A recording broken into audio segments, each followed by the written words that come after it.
হঠাৎ করে কলকাতা এয়ারপোর্টে পীরজাদা নওশাদ সিদ্দিকী তথা ভাঙড়ের বিধায়ক নওশাদ সিদ্দিকীকে তাকে দেখা গেল কলকাতা বিমানবন্দরে।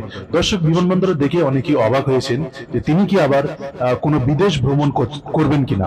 আপনারা জানেন এখন রমজান মাস, বিশেষত এখন ওমরা হজ বা ওমরা করার যে সিজন, এটা একটা অনেক মানুষ সেখানে যাচ্ছেন এবং বিশেষ করে ফুরফুরা শরীফ থেকে অনেক পীরজাদা পীর সাহেবরা তারা ওমরার উদ্দেশ্যে যাচ্ছেন।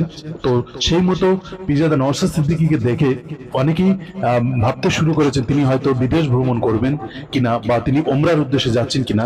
তো এত রাতে তিনি এয়ারপোর্টে কি করছেন আমরা অবশ্যই পীরজাদা নওশাদ সিদ্দিকী তার কাছে শুনে নেব।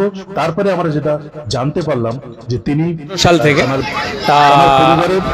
ওনার সঙ্গে আমি অনেকবারই গিয়েছি। আমার যাওয়াটা বড় কথা নয়, আমি যেটা চোখে দেখেছি পীর ফ্যামিলি নিয়ে গেছেন। এর আগে উনি মানে পীরজাদা সত্তার সিদ্দিকী উনি গেছেন, পীরজাদা আসেম বিল্লাহ সিদ্দিকী গেছেন, পীরজাদা জুনায়েদ সিদ্দিকী গেছেন।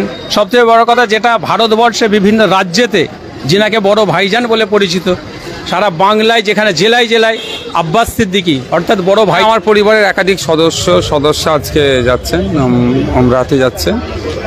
চাচার ছেলে যাচ্ছেন, খালুজান যাচ্ছেন, বৌমা যাচ্ছে, ভাইজি যাচ্ছে, আমার আম্মাজান যাচ্ছেন, আরও সব মানুষজন যাচ্ছেন রিলেটিভের মধ্যে। তাকুয়ার মাধ্যমে হ্যাঁ, এই ট্রাভেলসের পরিষেবা দেখুন আমি একবার গিয়েছি, ভালো লেগেছে। আমি এখানে অ্যাড দিতে পারবো না, তবে হ্যাঁ আমি একাধিকবার গিয়েছি। কিন্তু শামীম ভাই যেভাবে নিয়ে যায়, যত কাছে রাখে, যে আপ্যায়ন করেন ওখানে, মেনলি ওখানে গিয়ে যেটা সমস্যা হয় সেটা হচ্ছে কতদূর হোটেলে রাখছে, হারামাইন শরীফ থেকে কত দূরের কাছে বা কত দূরে রাখছে। সেক্ষেত্রে শামীম ভাইয়ের এটা বলতে পারি আমি একাধিকবার গিয়েছি, তো শামীম ভাই অনেকটাই কাছে রাখে হারামাইন শরীফের।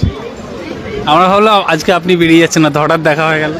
না, এখন আমি যাচ্ছি না, পরিবারের অনেক সদস্য যাচ্ছে। অনেক পীর সাহেব পীরজাদারা যায় টাকুয়ায় দেখেছি। হ্যাঁ, অনেকেই যায়, আমি নিজেও গিয়েছি। তো নিজেও গেছি। আজকে 84 জন আছে, 64 জন আছে এতিহাদ ফ্লাইটে, আর 20 জন যাচ্ছে কাতার এয়ারওয়েজে।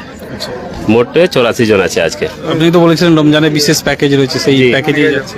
হ্যাঁ, রমজানের প্যাকেজটা একটু আলাদা, আর বাকি এরপরে যা আছে হজের পর ঈদের পর ও প্যাকেজটা আলাদা আছে। টাকুয়া কিভাবে কাজ করছে মানুষের জন্য? ও তো মাসাল্লাহ, তো কাজ তো খুব ভালোই হচ্ছে। ও তো লোক